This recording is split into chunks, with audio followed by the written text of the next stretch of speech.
On va faire un point. On va faire un point. S'il vous plaît. On va faire un point. Ça fait longtemps que je n'ai pas animé un débat politique. Je commence à vraiment comprendre les Français de plus en plus. Autre point.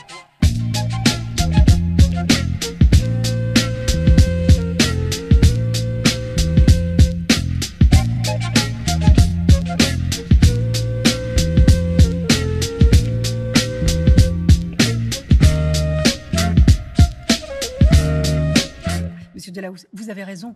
C'est vrai que parfois, quand les débats partent dans tous les sens, où ça devient politicien, ça écœure les Français quand on ne parle plus d'eux et qu'on parle que de nous.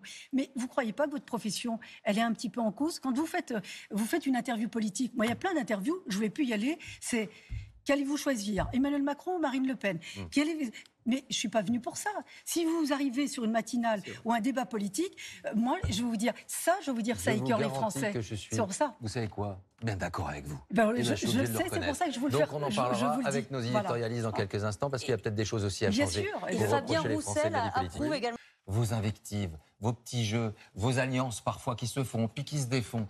Comment ces hommes et ces femmes de gauche, dans votre camp, peuvent s'y retrouver, sincèrement? Mais d'abord, on doit parler des idées, des propositions que nous faisons, plutôt que des invectives les uns envers les autres. Je suis bien d'accord avec vous. Parlons de ce que chacun propose.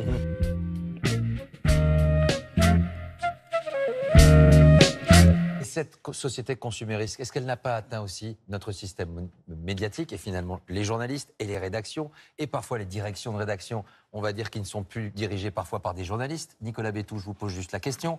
Quand on voit parfois sur une chaîne d'information, effectivement, un produit d'information considéré comme un objet de consommation, c'est-à-dire qu'il alimente l'audience, donc je l'utilise. On ne traite plus parfois les sujets qui sont essentiels pour les Français, mais ceux qui potentiellement font du public.